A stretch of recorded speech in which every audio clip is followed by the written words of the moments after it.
On a beaucoup de monde avec nous, on est très chanceux parce qu'il y a beaucoup de monde à cette table et on a aussi des gens au premier rang que je tiens à vous présenter et que je vais vous demander d'applaudir parce que la production est venue nombreuse ce matin. Donc, devant, au premier rang, nous avons des interprètes du film. Nous avons Renaud Vitor Silva.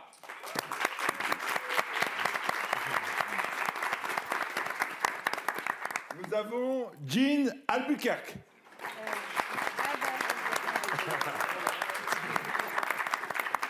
Nous avons Hermila Gado.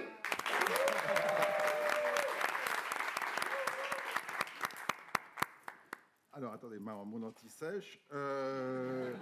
Nous avons Laura Lufési.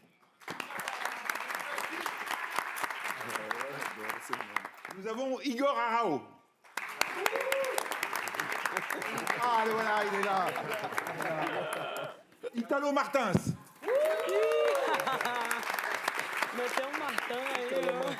Kaoni Venancio.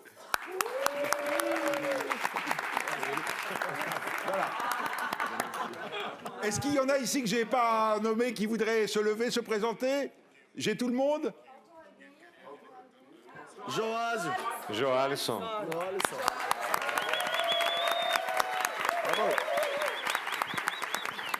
Et maintenant, je vais vous présenter les gens à la table. Hein. N'oubliez pas de prendre vos écouteurs. Donc, je commence à l'extrême gauche de la table avec la productrice Émilie Lesclos. Alors, c'est très intéressant parce que Émilie travaille avec Kleber Mendonça depuis ses débuts et donc il y a un témoignage là qui va être tout à fait passionnant sur le travail avec le cinéaste. À sa gauche, Roberio Diogène qui joue Euclide dans le film.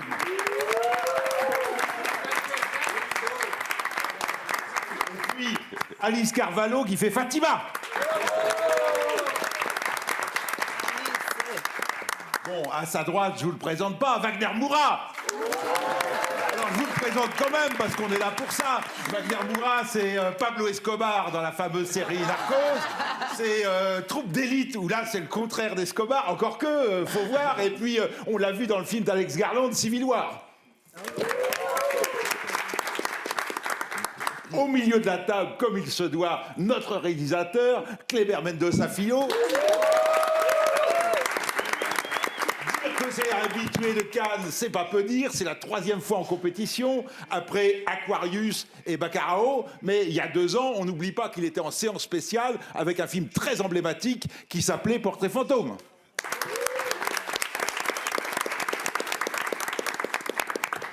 À sa droite, Maria Fernanda Candido, qui joue Esra dans le film, en compétition avec un film assez formidable dont on se souvient tous, qui était Le Traître de Marco Bellocchio.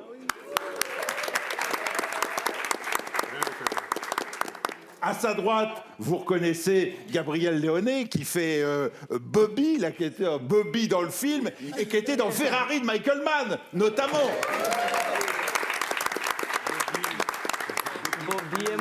Et puis, à ma gauche, Isabelle Zua, grande actrice aussi, qu'on a vue dans des tas de films portugais, et notamment en France, dans un film très très beau qui s'appelle Les Bonnes Manières, de Marco Dutra et Runiana Rojas.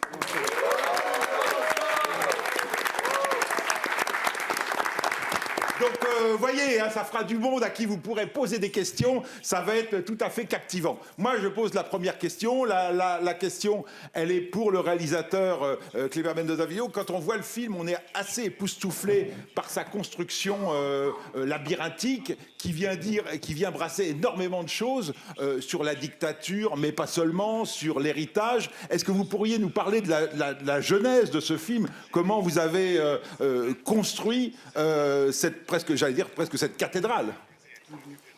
Une cathédrale, hein? Une cathédrale, vous dites? Mais je crois que le film... Je pense que le film... Ah, ok, que bom.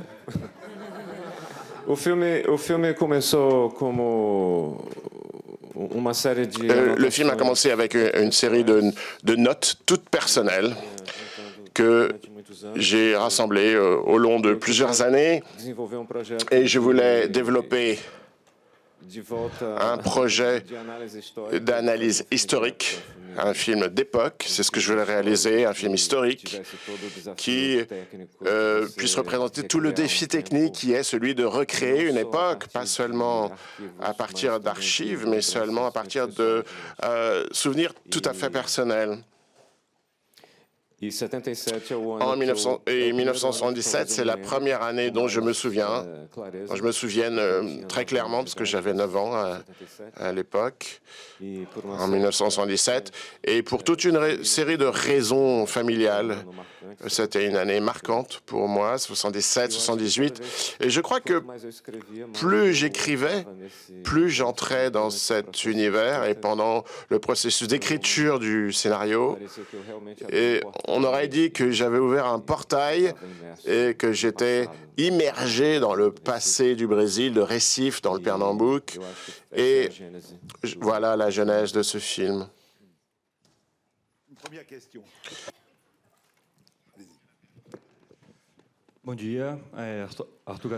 Bonjour, Arthur Gadeira du quotidien O Povo au Brésil. Wagner, ton personnage est protagoniste, mais en fait, tu n'es pas tout seul dans ce débat.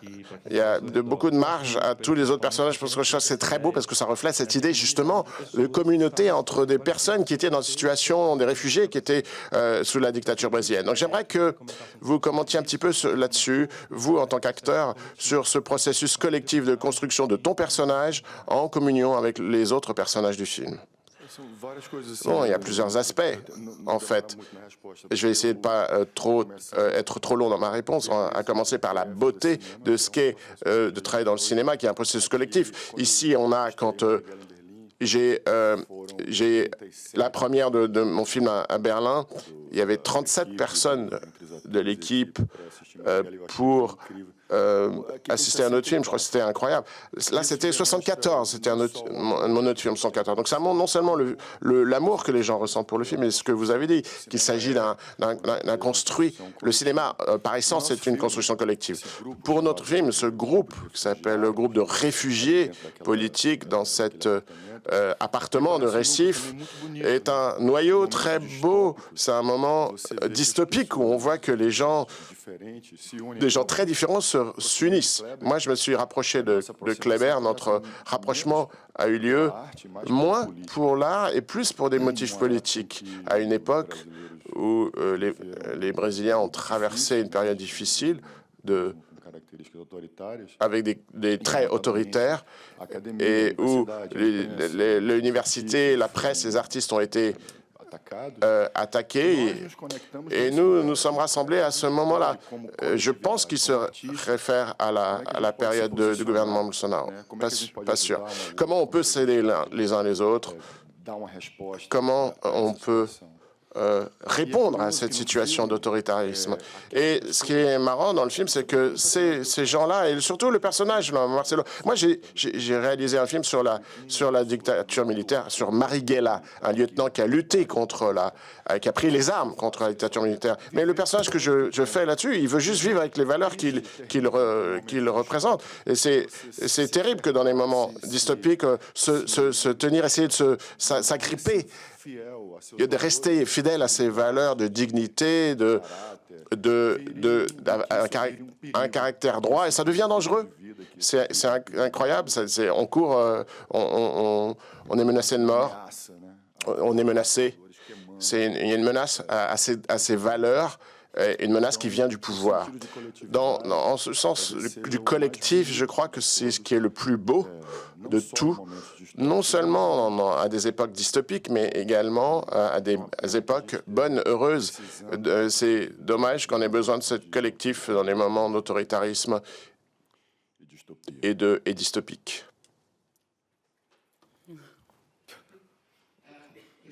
Une question ici, je suis Correio da Manhã, c'est Rodrigo Fonseca, des questions à Kleber et Wagner. Une des dimensions les plus belles de Agent secret, c'est la valorisation d'un des endroits les plus attaqués aujourd'hui par le mouvement d'extrême droite au Brésil, du conservatisme brésilien, qui est l'université publique.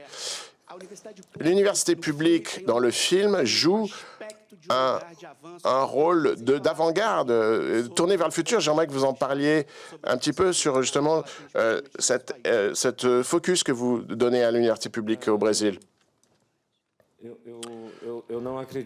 Je ne crois pas, je n'avais pas pensé en tout cas à transmettre un message là-dessus. Je pense que c'est juste une reproduction artistique et peut-être poétique d'une pensée qui existe. Et c'est très bizarre que, vu le scénario a pris 4 ans à être écrit, et maintenant aux États-Unis, il y a tout un contexte dans les universités publiques. Les universités sont attaquées parce qu'elles veulent enseigner la science, tout simplement, et enseigner et représenter les faits et les interprétations factuelles et scientifiques du monde. Mais oui, effectivement, je pense qu'il y a une pensée généralement associée à l'extrême droite qui veulent enlever tout ce qui est lié au public, l'éducation, la santé. Et je pense que ça... Et je ne pense pas que ça ferait partie du scénario. Quand j'écrivais le scénario, je me suis rappelé d'un proverbe très connu en Union soviétique qui était « Aucune bonne action ne restera impunie ».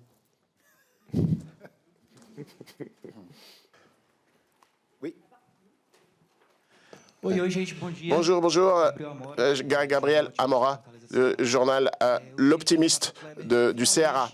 Kleber, je voudrais te demander, maintenant c'est clair pour tout le monde que vous unissez le cinéma hollywoodien avec Les Dents de la Mer et puis les barbus aux cheveux bouclés de Récif. Mais dans vos films antérieurs aussi, vous parliez un petit peu de la paranoïa, la parano des années 70 et 80.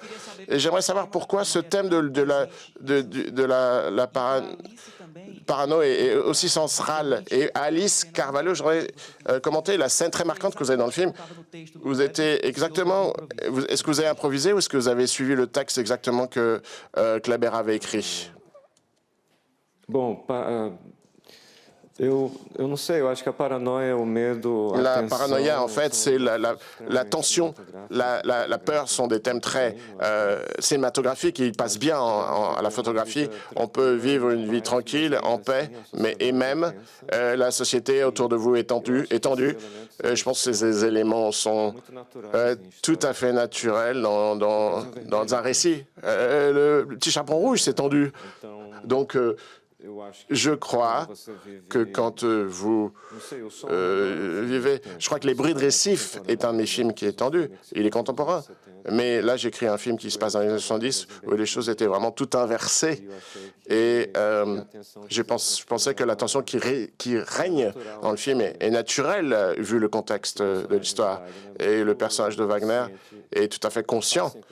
Et d'ailleurs, il transmet, il est informé d'ailleurs qu'il court un risque d'être assassiné. Donc voilà, ça rajoute à la tension. Vous avez dit, il y a eu des critiques qui sont sorties, qui ont été très positives sur le film, qui parlent beaucoup qui mentionnent beaucoup le cinéma américain, mais c'est en fait, je suis un grand admirateur de la production des années 70 aux États-Unis, mais il est très important de mentionner que j'ai beaucoup pensé à Nelson Pereira dos Santos, du cinéma novo,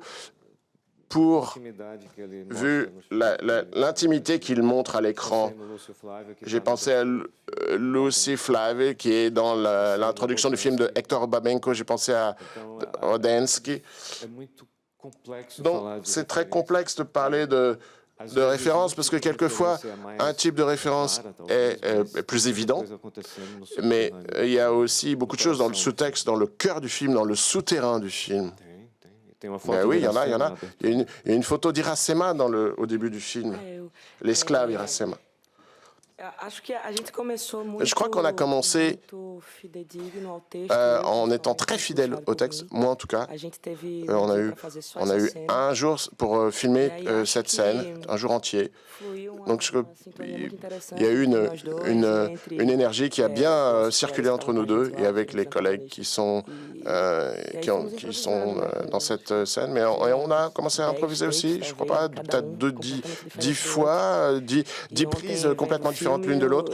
Et en voyant le film, j'ai vu comment il y a une précision dans le découpage, parce que j'ai vu des morceaux de plusieurs prises qui ont été rassemblées. Donc c'est devenu le résultat final. Je ne sais pas si c'était une improvisation, mais il a fait en sorte que cela semble très naturel. Merci Alice. Je voudrais poser cette question aux autres acteurs qui sont présents. Comment vous avez travaillé votre rôle? Parce que ce qui est fascinant quand on voit le film, on se dit qu'il pourrait y avoir autant de films que de personnages. C'est-à-dire que vous jouez pour certains des personnages secondaires, mais on passerait bien 2 heures avec vous et ce serait un autre film, une autre histoire. Mais le film est riche de ces vies qu'on ne raconte pas là parce qu'on n'a pas le temps, quoi. Le film fait 2h50. Donc, est-ce que vous avez écrit des bios de vos personnages? Est-ce que vous connaissez leur passé? Et comment vous avez travaillé très concrètement sur le plateau? Chacun de vous... Já que eu falo em português? Je peux parler en portugais? Parlez dans la langue que vous voulez. Il y a une équipe de traduction, tout va très bien. D'accord. Bom, eu vou falar em português, então. Bon, alors je vais parler en portugais. Moi, j'ai fait ce travail effectivement, j'ai écrit une biographie pour mon personnage, Elsa, parce que c'est un personnage qui vient d'un autre endroit du Brésil, d'un autre milieu social. Donc pour moi, c'était un grand défi de participer, faire cette participation spéciale dans le film, parce que quand on est en tant que participant spécial dans le film est déjà en train d'être filmé, toute l'équipe est là déjà et forme déjà une unité. Donc c'est un peu particulier d'arriver. Donc j'ai écrit cette biographie de mon personnage et effectivement, ce personnage possède une particularité. Comme elle vient d'un autre État du sud-est du Brésil, ça caractérise également un aspect du Brésil, les différences entre chaque région du Brésil, le sud-est, le nord-est. Et grâce à Dieu, maintenant, ces différences se défont de plus en plus. Mais ça reste quand même un problème. Donc, j'ai été très accueilli, je me suis senti très accueilli dans cet univers, dans cette ville, dans cette équipe de Recife pour un personnage qui vient d'un autre État du sud-est du Brésil. Et j'ai quitté donc le tournage avec l'impression de faire partie de cette famille et de cette ville que j'aime tellement et ce groupe d'acteurs aussi merveilleux. Donc voilà un petit peu mon expérience. J'aimerais ajouter que l'expérience de tourner dans ce film et d'être sous la direction de Kleber, mais dont sa filio donc était unique. C'est peu de fois, je me suis senti filmer, ça va être un peu bizarre ce que je dis, mais en filmant le scénario tel qu'il avait été écrit. J'en parlais hier avec Kleber hier. Je crois que Kleber a cet artisanat, ce style artisanal dans le scénario. Généralement, on est habitué à arriver sur le set de tournage et on découvre la scène et il faut un peu changer le texte. C'est pas que le processus ne soit pas vivant et qu'on n'ait pas d'espace pour improviser ou pour collaborer, mais il y avait ici quelque chose de très concret qui nous transmettait beaucoup de sécurité, pas seulement pour moi, mais pour toute l'équipe, et qui donnait une fluidité au moment de tourner. Donc, il y a eu beaucoup de participation autour du personnage central de Wagner Moura et un travail très important de notre préparateur, Ney Laka, un directeur adjoint, réalisateur adjoint, qui a homogénéisé un peu tout le ton des acteurs, de ses participations spéciales, pour construire un peu tout cet univers. Mais je crois que tout, vraiment, en suivant vraiment de près le scénario, raison pour laquelle ce film possède cette fluidité. Je voudrais ajouter aussi que, bonjour, ce que j'ai senti hier en le regardant, en le visionnant, j'ai fait une participation spéciale aussi. Mais je sens que personne, en fait, n'a fait une participation spéciale. Je crois qu'on apprécie dans chaque scène, et le montage aussi a contribué. C'est une danse très démocratique, ce montage. J'avais jamais eu conscience de cela en visionnant le film, ça m'est venu. Mais j'ai juste participé, c'était un honneur. Et c'est vraiment été un honneur de me sentir bien accueilli, parce que je viens du Portugal, avoir été accueilli dans cette équipe merveilleuse. il y avait certains que je connaissais déjà un petit peu, c'était une bénédiction. Hier, on ne voit pas qui a été vraiment acteur ou actrice ou qui a fait une participation spéciale, un tout petit rôle. Et non, on a raconté une histoire. On a raconté l'histoire de ce personnage principal. Et c'est ça qui fait sens dans l'art. Sur l'imminence de la mort de la vie, les aspects politiques, les gens qui sont dans l'urgence, exilés de leur terre natale, exilés de leur famille. Donc, j'ai senti une puissance qui me... Et la bande sonore aussi m'a touché. Donc, c'est un film qui est incroyable. Et je suis très content d'avoir en faire partie. Et ça fait partie du cinéma armésien mondial. Roberio, un petit mot? Eu queria só acrescentar rapidamente que Isabel. Je voudrais juste ajouter que Isabelle et Carlos Francisco, Carlos devait être ici mais n'a pas pu venir, qui joue le rôle du grand-père, Alexandre. Il joue des rôles des gens que j'ai connus en fait dans ma vie. Et donc c'est toujours un peu délicat de demander à un acteur pour interpréter quelqu'un que vous avez connu, parce que c'est pas un biopic, c'est pas un film biographique, mais c'est un sentiment réel fondé sur quelqu'un que vous avez connu. Donc c'est un exercice toujours très beau, sans jamais trop surcharger les acteurs de toute obligation d'arriver à ressembler à la personne que vous avez connue. Non, ça n'a rien à voir. Mais pour moi, c'est très curieux et à la fois très beau de retrouver cette personne du passé chez Isabelle, par exemple. J'ai connu une personne qui s'appelait Teresa Victoria. Ça, c'est très bien de pouvoir le dire ici devant vous. Et j'ai connu quelqu'un qui s'appelait Monsieur Alexandre et un peu comme dans mes films intérieurs aussi. C'est très intéressant. Et tu commentais ça il y a peu, quand on prend un scénario, on se fait un film dans la tête. Et quand on arrive sur le set de tournage, il y a on voit déjà un autre film. Et quand on le visionne, le film monté, c'est encore un autre processus, c'est un troisième film. Donc c'est très riche. Pour ce qui est de ces personnages, quand j'ai été invité pour jouer dans ce film, spécifiquement ce rôle de commissaire de police un peu bizarre, Euclide. Le processus de création, cette période tellement fasciste de la dictature militaire avec l'extrême droite, ça provoque ces sensations chez les gens. D'une sensation politiquement bizarre. Donc je me suis senti avec mes deux enfants, 01, 02, mes deux agents au commissariat, en fait, à tel point que ce personnage, il adopte des comportements, il agit comme si c'était normal, comme s'il aidait cette femme qui avait fait des choses horribles et il pense qu'il aide. En fait, ce personnage, il a un certain charisme parce qu'on ne voit pas ses mauvaises actions dans le film, mais ce qui est intéressant dans ce film, c'est ce panorama. Il ne montre pas de front la dictature, mais c'est le panorama d'une époque, la dictature, et comment c'était, comment le Brésil était à Recife à cette époque, en 1977.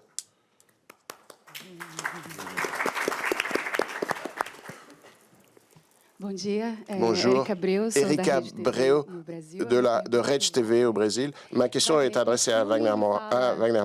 Dans le film, on parle beaucoup d'espionnage, d'idéologie et de choix. Qu'est-ce qui vous a plus attiré dans ce projet? L'action, le message, l'époque politique représentée dans ce film? Moi, ce qui m'intéresse, c'est travailler avec Kleber. C'est ça qui m'a attiré. C'était Kleber fêtait le petit chaperon rouge, je le trouverais super et je filmerais avec lui. Mais je crois que, comme je l'ai dit, ce lien que j'ai tissé avec Kleber, parce que la gestation de ce film a été longue. On en parle de ce film depuis longtemps, je crois, 4 ans. Donc, il commence à ce moment précis, cité où il y a une pression politique sur cette dystopie politique, effectivement. Cette idée selon laquelle, c'est un film très centré sur les valeurs, sur les valeurs.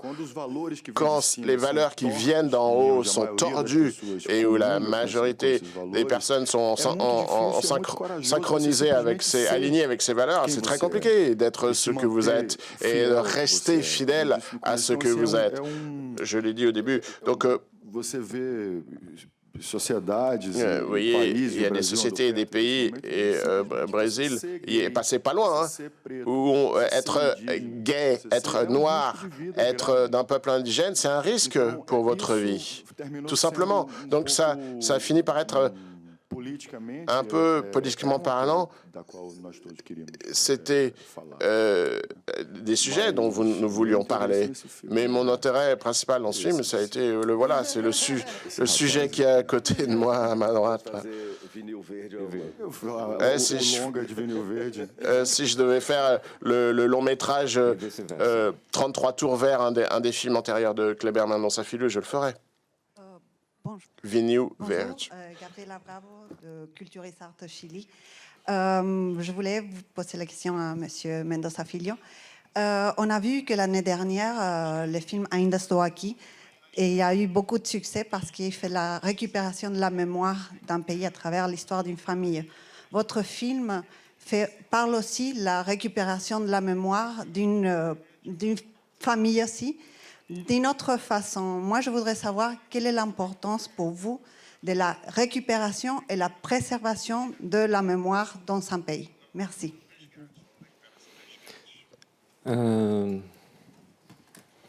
Bom, dos elementos que mais me levaram des éléments qui m'a plus conduit, motivé à écrire ce film, c'est que meu país, o Brasil, tem problema de amnésia. Pays, le Brésil, a un problème d'amnésie auto-infligée et qui, en fait, a été aggravé par l'amnistie qui a été décrétée en 1979 et proposée par le gouvernement lui-même, qui, depuis 1964, avait commis des actes de violence infinis contre la population brésilienne. Et cette amnésie, elle a causé un traumatisme dans la psychologie du pays, du Brésil. C'est devenu normal de commettre tout type de violence et de passer l'éponge, tout simplement après, et de recommencer comme si de rien n'était et continuer tourner vers l'avant. Parce que c'est très désagréable de parler de certaines choses, tout simplement. Et je crois que c'est un élément qui a beaucoup participé à ce désir de monter ce film. Bien entendu, je n'ai pas fait ce film seulement pour ça. Il y a tout un univers d'idées derrière ce film. Mais l'idée de la mémoire et de la sauvegarde de la mémoire est très forte. Et quand je recherchais sur les portraits fantômes, ça m'a renforcé. Ça m'a renforcé de revenir sur le scénario d'Agent secret. Donc, il est très curieux qu'en un an, sans l'avoir planifié ou convenu, le Brésil ait produit 2 films qui parlent de la mémoire historique d'une époque récente qui ont des effets concrets sur le temps présent. Je suis toujours là et l'agent secret. Et j'en ai parlé quand j'ai vu son film à Venise, que je travaillais sur un nouveau film qui était une espèce de frères inconnus. Ce sont 2 frères qui ne connaissaient pas l'existence de l'autre, ces 2 films. Ce sont des frères bien différents l'un de l'autre, mais qui possèdent, mais qui émettent sur une fréquence en commun qui est assez intéressante, une fréquence de thèmes et de sentiments par rapport au pays, enfin je le crois, en tout cas. Oui.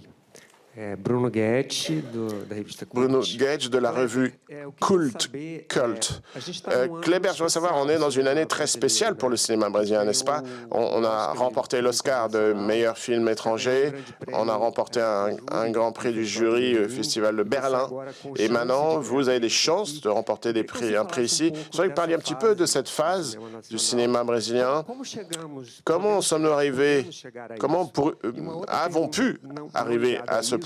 Et une autre question qui n'a rien à voir, j'étais un peu obsédé par ça depuis que j'ai vu le film, qui est la chatte du film qui s'appelle Lisa Ellis. Est-ce qu'elle existe? Est-ce que c'est l'intelligence artificielle?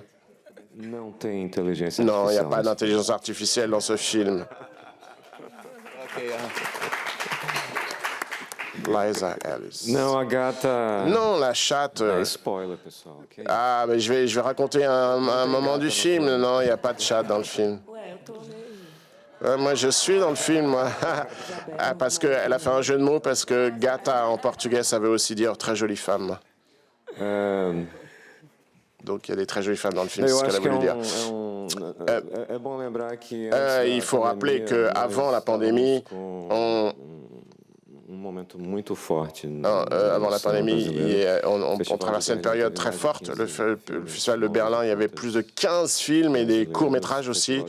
Au Festival de Cannes 2019, il y a eu La vie invisible de Carinta, Bacurau, le mien, qui a reçu des prix. La fièvre de Maya Darin, qui a voyagé beaucoup. Je suis tombé dans le piège. Merci. Voilà, je suis tombé dans le piège de faire la liste de tous les films brésiliens. Mais bon, après, il y a eu la pandémie qui s'est tombée sur nous et tout ce qui s'est passé depuis. Et je crois que maintenant, on revient avec une production très expressive de longs métrages.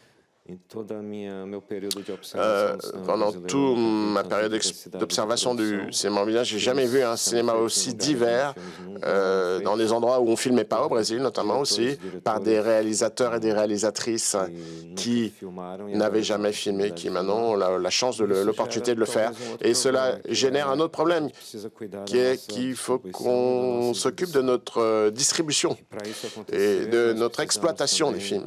Donc pour ça, il faut faire un peu le ménage dans le sens où il faut que le Brésil commence à organiser ce que le marché de streaming va laisser au marché brésilien. Parce qu'il y a beaucoup d'autres pays, comme par exemple la France, qui a déjà fait le ménage et fonctionne sur un système qui fonctionne. Je n'ai rien contre le streaming, je pense que c'est une réalité.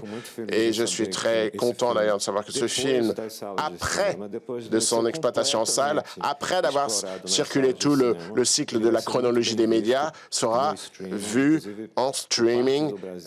D'ailleurs, aussi au Brésil, où les salles de cinéma n'existent pas. Donc, ce qui me renvoie au problème de la diffusion et de la distribution, il faut avoir une politique sérieuse, gouvernementale, pour implanter et développer un circuit d'exploitation de haute qualité qui soit démocratique et qui a des prix humains et pas à des prix de 110 € avec le popcorn pourri. Donc, c'est un film qui était vu par 85 000 personnes au Brésil, mais dans certaines villes, il est entré dans les salles il est entré que dans des films, dans des salles où il y avait du popcorn avec des truffes, enfin, donc très sélectif. Marcus, I'm from One Press TV from Sweden. I want to ask Wagner Moura a question. First time I saw you in the movie was Troupe d'élite, and I thought you were Le premier amazing. film que j'ai vu, c'était Troupe d'élite et qui était absolument incroyable. Et vous avez été tellement présent dans le film. Ensuite, un film plus international. Est-ce que tout ça, ces deux films ont changé votre vie? Et qu'est-ce que ça vous a signifié de faire partie de ce film Agent secret? Narcos, c'est sûrement le film le plus percutant que j'ai fait. dans l'Est asiatique. Et puis Pablo Escobar. Et c'est ça le truc du streaming, c'est que vous êtes omniprésent. Narcos a été super important. Pas simplement pour cette raison, mais aussi pour d'autres raisons, parce que je vivais en Colombie et donc j'ai appris l'espagnol. Et pour moi, ça a été quand même une aventure absolument extraordinaire à tous les égards.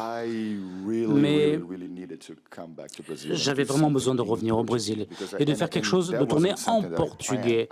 C'était pas vraiment prévu.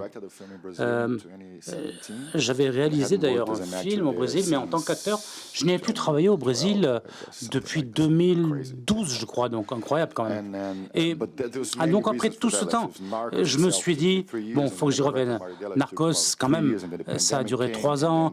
Ensuite, il y a eu la pandémie. Ensuite, le gouvernement fasciste que nous avons est arrivé au pouvoir et a détruit, finalement, annihilé toutes les possibilités de faire des films. Et puis, ensuite, il y a eu Kleber. J'ai rencontré, il a pris le temps qu'il fallait prendre.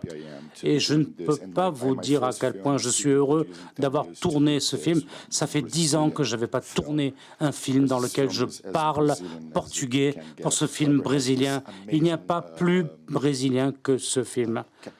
Kleber a cette capacité absolument phénoménale de connaître tellement bien le cinéma. Il connaît tout le cinéma américain des années 70 et vous y trouverez des références d'ailleurs. Et c'est beau, ça n'est pas l'émulation de quelque chose. Il capture cet état d'esprit du cinéma américain des années 70 et il le mélange au cinéma brésilien. Et ça, c'est une qualité très, très rare. Le seul fait de pouvoir parler en portugais dans le film, ça m'a fait du bien. J'en parlerai des heures. C'est vraiment, ça m'a libéré. Hello. Bom dia, eu sou André Guerra do Diário de Pernambuco. André Guerra du quotidien de Pernambouc. Ma question est à Émilie.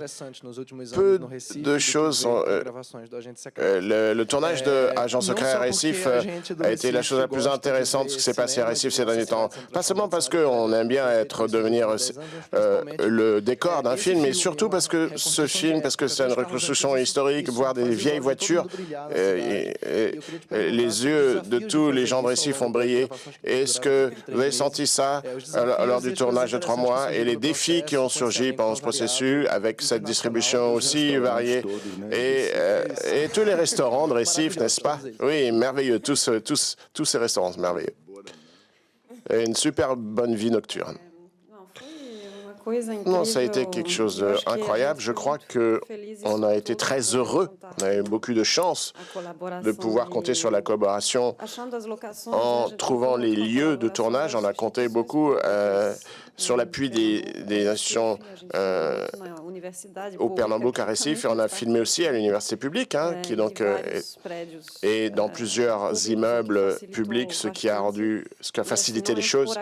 Et ce n'est pas par hasard, d'ailleurs, que ce sont les plus préservés de l'époque dans une ville qui malheureusement a perdu beaucoup de sa caractérisation. Donc ça a été un défi, trouver les endroits où tourner les lieux.